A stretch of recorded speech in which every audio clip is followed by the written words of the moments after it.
Welcome to our deep dive today. We're going to be talking about these potential peace talks between Russia and Ukraine. And wow, you guys sent us a ton of stuff this time. News articles, expert analysis, even some pretty strongly worded opinions going around. Yeah, it really is a lot to unpack. It is, but that's what we're here for. We're going to break it all down for you, figure out what's really going on, and you know what it means for the bigger picture. I think what's fascinating about this whole thing is just how quickly everything is developing, especially with the U.S. It seems like they might be shifting how they're approaching this whole conflict. We're seeing a real focus on direct negotiations, but also like a rethinking of their traditional alliances and those commitments, and that could have huge implications globally. Okay, so let's break this down a little bit. First of all, like, who are the major players here?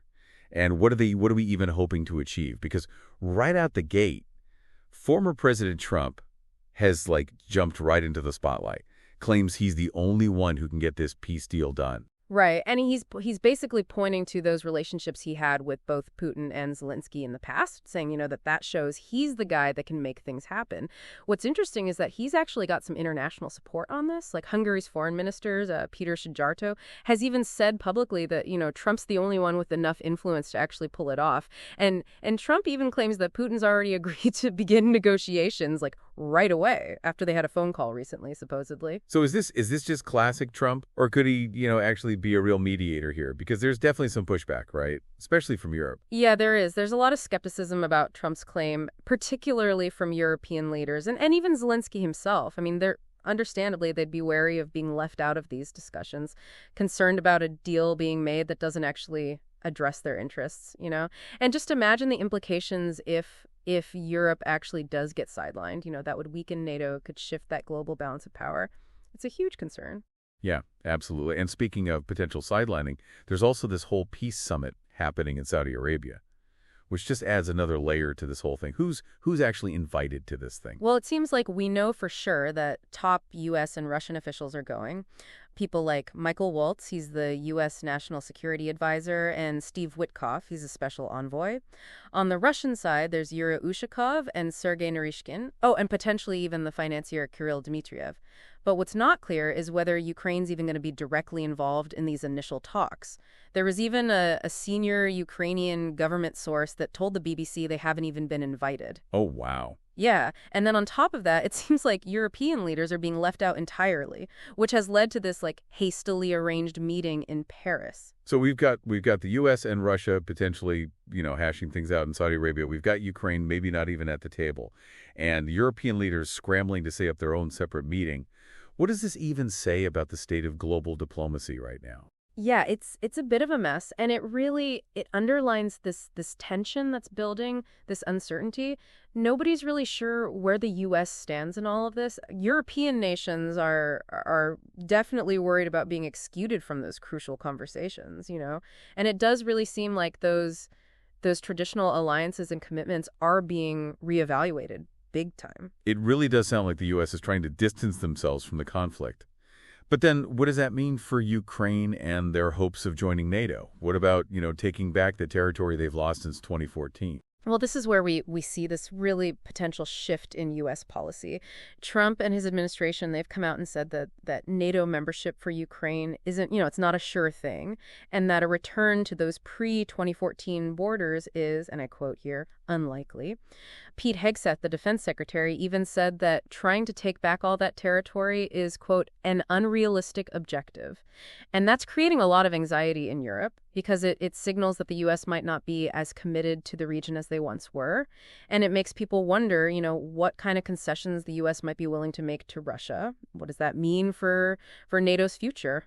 And on top of all that, there's this talk of the U.S. expecting, payback for all the money they've put into this whole war effort. What's that about?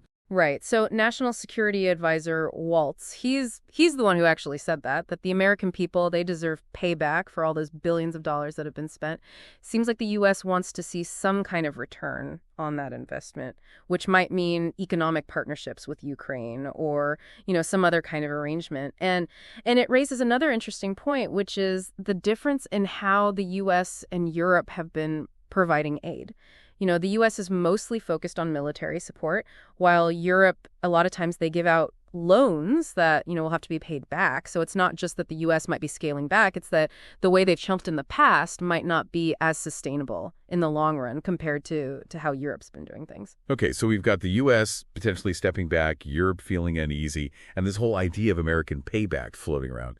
But maybe the biggest question here is, does Putin even want peace? Like, at all? Yeah, that is the million-dollar question. I mean, he agreed to the talks, but Zelenskyy has straight up called him a liar, said he doesn't actually want peace. There's just a ton of skepticism about Putin's real intentions. Lots of people think he's just trying to buy time. Even Secretary of State Rubio, who's, usually pretty hawkish, is being cautious here. He did say that Putin expressed his interest in peace, but also that we'll really know if he's serious in the next few weeks. So there's a lot of mistrust on every side here, and we haven't even gotten into the actual details that could make or break this whole thing. What are some of the key issues we should be watching for as these peace talks, actually start to happen? Well, the biggest one has to be territory. How much of it is Ukraine willing to give up? And what kind of security guarantees are they going to ask for in exchange? Then there's the question of Ukraine's relationship with the West. Will Russia insist on them being neutral?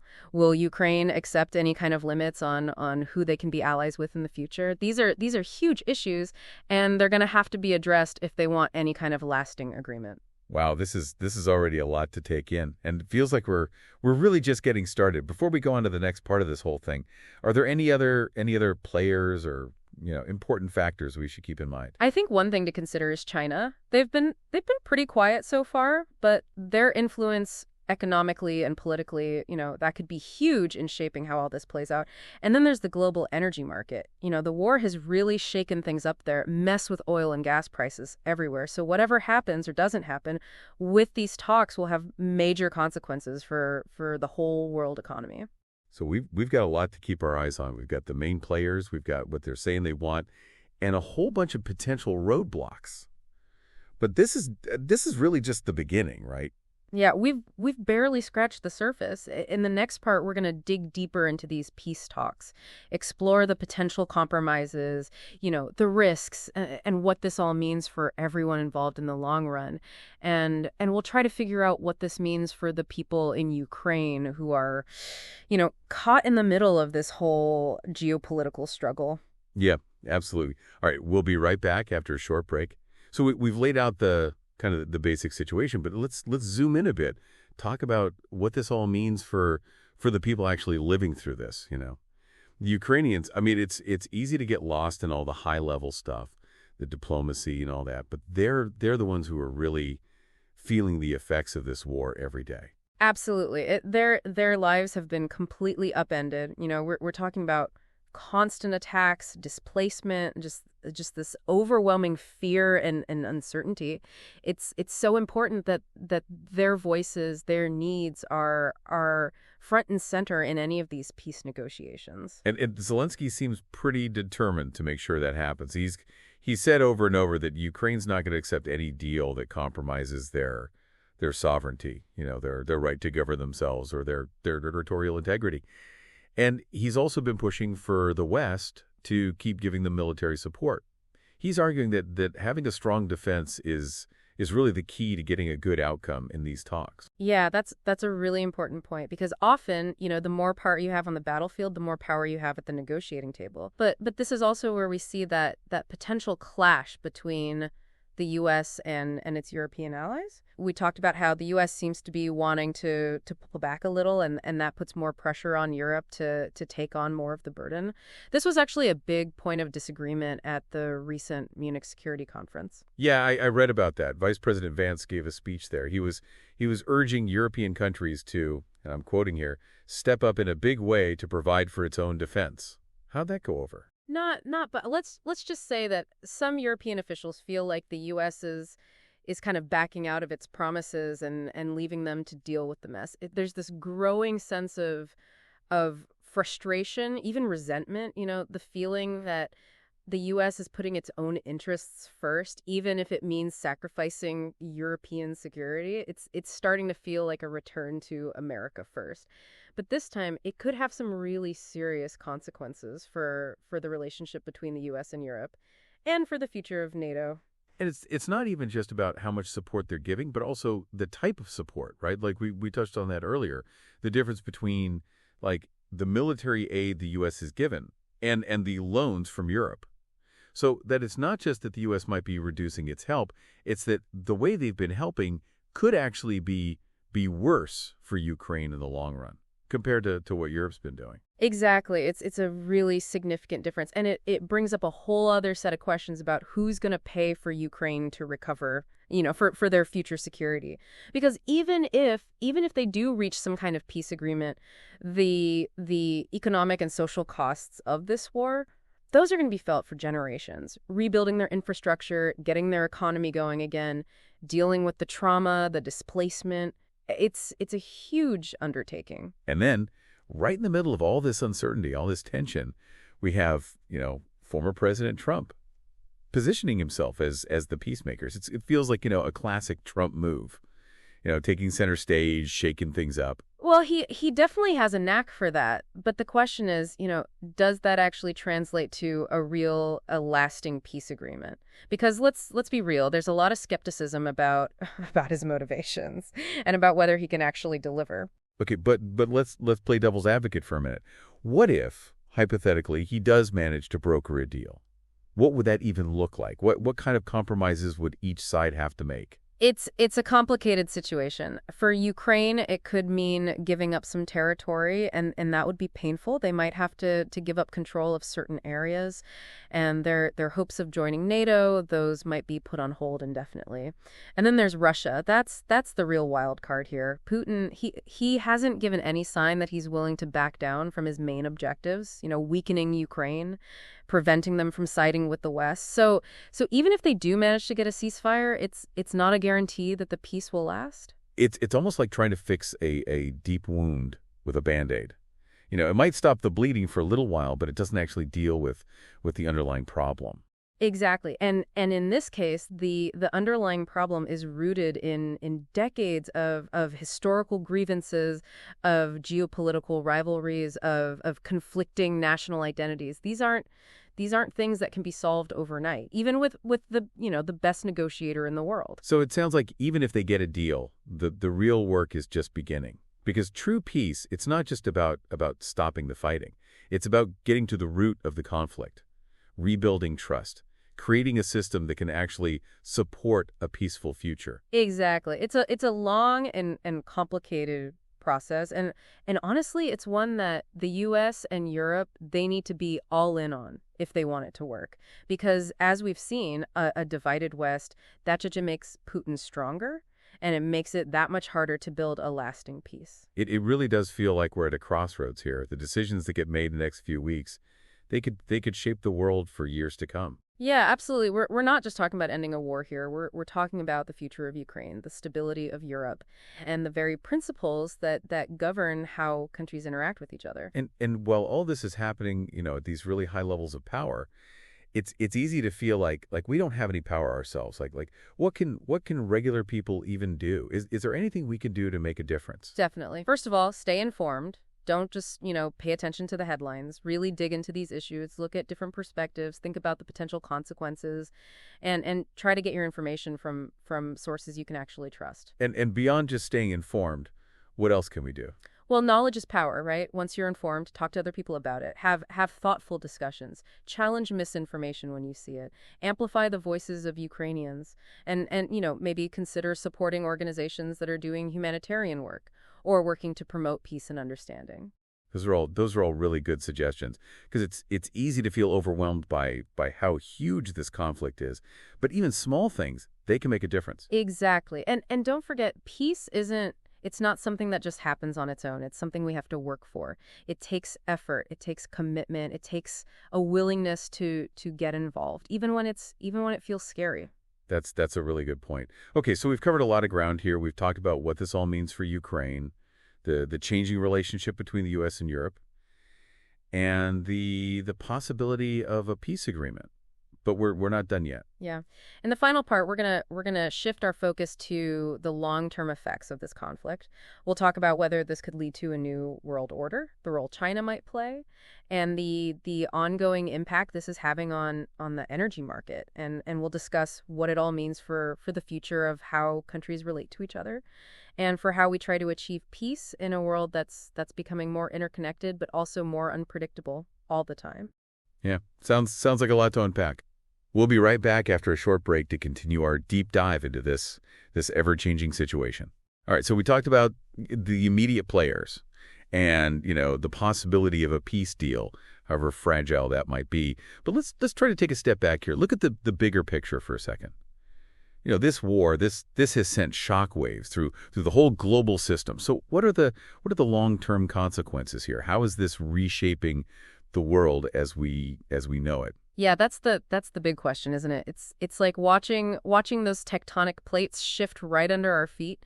The balance of global power is changing. Alliances that have been around for decades, those are being questioned, and there's just this surge of uncertainty about the future. Like we talked about the tension between the U.S. and its European allies, right?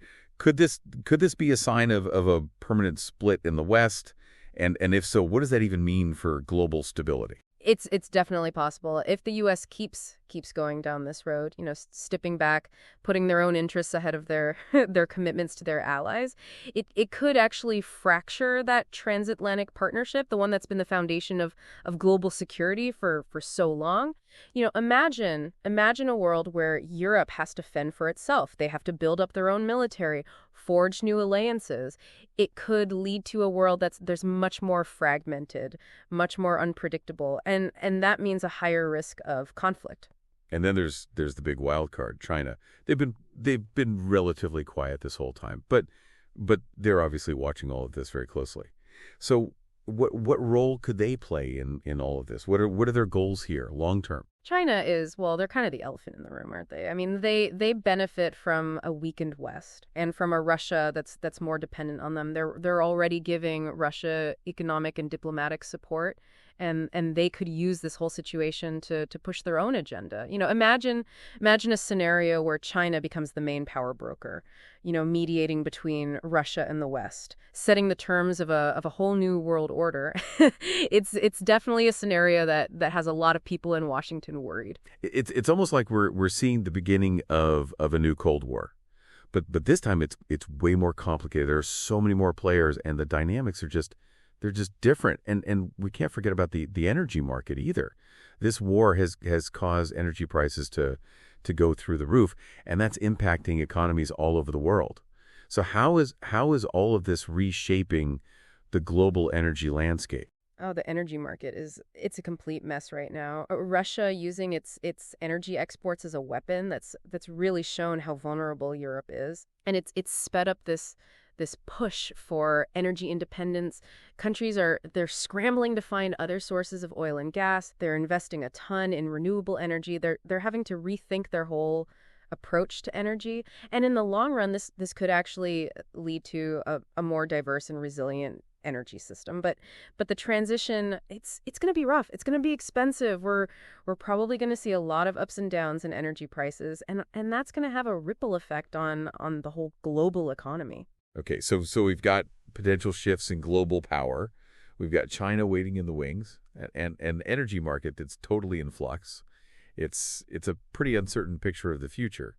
So what should we be paying attention to as all of this plays out? What are the signs that'll tell us which way things are going? Well, one thing to keep an eye on is how the relationship between the U.S. and China develops. Will they be able to manage their rivalry peacefully? Or are we going to see things escalate, maybe even to the point of conflict? Another important thing to watch is the European Union. How strong are they? How unified are they? Will they be able to get past their internal disagreements and really become a more powerful force in the world? And of course, we need to pay attention to what happens in Ukraine. Will any peace agreement actually last? Will they be able to rebuild? Will they be able to find their own way forward? The answers to these questions, they're going to determine what the world looks like for years to come. It's a lot to think about, and honestly, it can be pretty overwhelming. But as you said before, staying informed, staying engaged, that's crucial. We can't just, ignore it and hope for the best. Yeah, you're exactly right. This isn't just about, politics and abstract ideas. It's about real people, real lives, and the kind of world we want to live in. We all have a role to play in shaping the future. and it starts with understanding what's going on. So as we wrap up this deep dive, what's the main takeaway you want our listeners to leave with? What's the one thing you really want them to remember? I think the most important thing is to realize that we're at a turning point in history. The world is changing, and the old rules, they don't apply anymore. This is a time to think critically, to question what we think we know, to really engage in meaningful conversations. And it's a time for hope, for believing that even though there's all this uncertainty, we still have the power to create a world that's more peaceful, a world that's more just. That's a great point, and the perfect way to end our conversation. Thank you so much for guiding us through this whole complex and fascinating issue. My pleasure. It was great to be here. And to all our listeners, thanks for joining us. Remember to stay curious, stay informed, and stay engaged, because the future it's being written right now, and your voice, it matters.